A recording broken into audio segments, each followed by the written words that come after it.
Welcome to The Explainer. We tend to think of electric vehicles as this cutting-edge 21st century invention, right?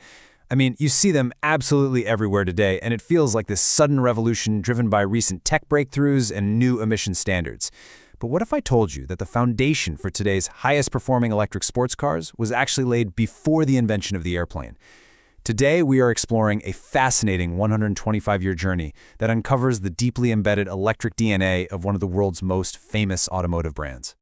So, let's jump right in.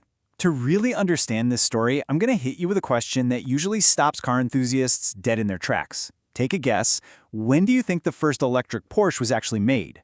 Are we talking the early 2000s, maybe the 90s? We'll get ready for a record scratch moment, because the answer is 1898. Yeah, you heard me right. The late 19th century.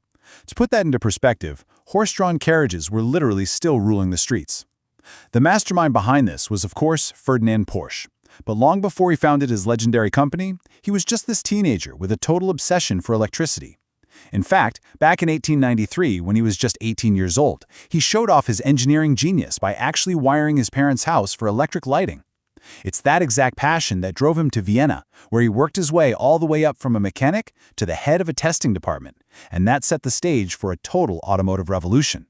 Which brings us to Section 1, the first electric Porsche, the Egger-Lohner C2 Phantom. Ferdinand affectionately called this vehicle the P1, basically meaning it was his very first Porsche-designed car. Now, the sheer capability of this 1898 machine is just wild.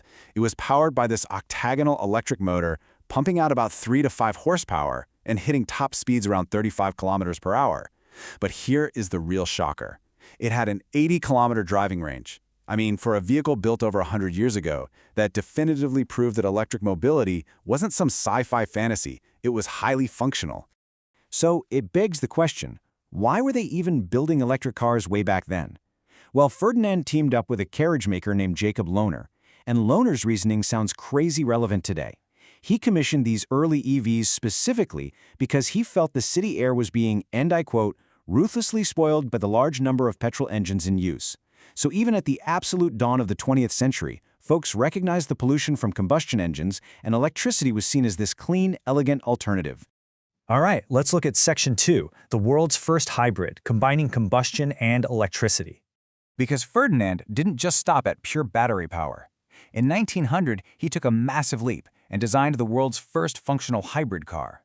He called it the Semper Vivus, which is Latin for always alive. He came up with this revolutionary electric wheel hub motor. But to beat the really limited range of early batteries, he used a brilliant workaround. He used a combustion engine, but not to drive the wheels directly. Instead, the engine drove a generator, and that generator continuously fed electricity right into those wheel hubs. By 1901, this concept evolved into a production-ready model known as the Lohner Porsche Mixte. And the specs on this thing are seriously staggering for the time. We're talking a 5.5-liter four-cylinder engine pushing 28 horsepower and reaching a top speed of 80 kilometers per hour. But look at the drive system. It is an electric motor. The combustion engine was basically just a portable power plant sitting on board. These were incredibly capable long-distance machines. Fun fact, 7 of these were even financed by the famous diplomat Emil Jelinek. And the ambition didn't stop there. Ferdinand gets an order from an English coach builder, E.W. Hart, who basically said, I want something extreme. He wanted a car that could run on petrol and electricity, hold 4 passengers, and, get this, feature 4-wheel drive. The result was an absolute monster dubbed La Toujours Content, meaning always satisfied. Built specifically to crush a rival record-holding EV, it packed 4 electric motors, literally 1 in every single wheel hub. That made it a true 4-wheel drive racing pioneer. But that brings up a huge mystery in Section 3, a century in the dark, the great pause of electromobility. If this tech was so brilliantly successful in 1900, why did it just vanish for over a century? Well, the answer comes down to one staggering number, 1.8 tons. That was the weight of the batteries alone for that 4-wheel drive racing monster. It had to lug around a massive 44-cell lead-acid battery, which was kept in this spring-suspended box just to stop the fragile cells from breaking. Toss in the 4 electric motors weighing another 1,280 pounds, and the entire vehicle tipped the scales at over 4 tons. That is unbelievably heavy. And that perfectly highlights the kryptonite of early electromobility. That massive battery weight completely killed performance. During a 1900 endurance trial over in Great Britain, drivers were dealing with deep mud, heavy wind, and pouring rain. These super heavy cars blew out their tires, and the fragile electric systems just couldn't survive the harsh weather. On top of that, there was literally zero charging infrastructure. Plus, they cost a fortune. That custom four-wheel drive coach was a whopping 15,000 Austrian crowns.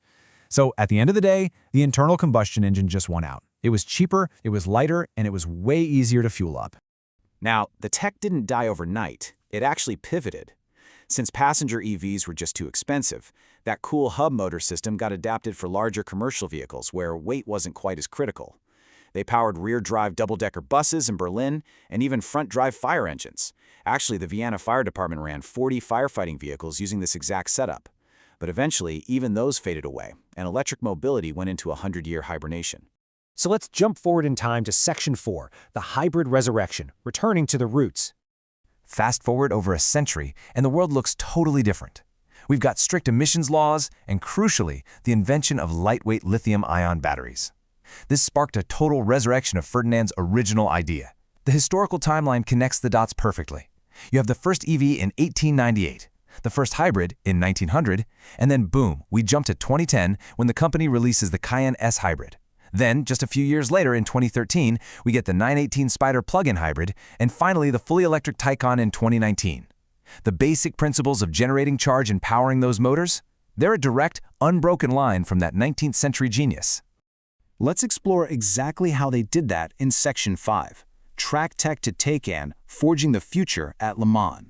Because to bridge the gap between those clunky 1900s hybrids and a modern electric sports car, Porsche went right back to where Ferdinand started, the racetrack. And the full-circle similarity here is just mind-blowing. Back in 1901, that Mixte used its electric motors as generators to brake and recover kinetic energy. Flash forward over 100 years, and the Le Mans-winning 919 hybrid did the exact same thing. It used a front-axle electric motor to recover kinetic energy during braking. The core concept didn't change one bit. It just got a major upgrade with modern materials. But competing in the grueling 24 hours of Le Mans forced their engineers to go absolutely all out. They needed the 919 hybrid to charge at lightning speeds and handle massive amounts of energy. The catch? The parts they needed literally did not exist on the open market. So the engineering team had to build a brand new 800-volt technology totally from scratch. This insanely high voltage laid the groundwork for the whole electric powertrain, from the battery right down to speeding up the charging process. And that brings us straight to the Taycan. This car is literally built on track DNA. It inherited that exact 800-volt Le Mans architecture, which is why it can charge so ridiculously fast on regular roads. Plus, it uses these permanently excited synchronous motors, meaning unlike your average daily driver EV, the Taycan can deliver max power for multiple, repeated accelerations without breaking a sweat, just like a race car surviving a 24-hour endurance run. The track was basically their ultimate street-legal laboratory. Which brings us to Section 6, Conclusion, an electrifying legacy. As we wrap this up, it is super clear that electricity isn't just some passing trend to meet modern regulations. It is the literal foundation of Porsche's DNA. Back in 1906, after working together on these pioneering machines, Jacob Lohner said of a young Ferdinand Porsche, "He is very young, but is a man with a big career before him. You will hear of him again. Man, did he hit the nail on the head." Little did he know that the ideas they sparked in 1898 would sleep for a century, only to completely redefine the cars of today. The past is quite literally driving our future. Thanks so much for joining me for this explainer. And it leaves you wondering, doesn't it? What other forgotten technologies from the 19th century are just sitting around waiting to be resurrected to solve the problems of tomorrow?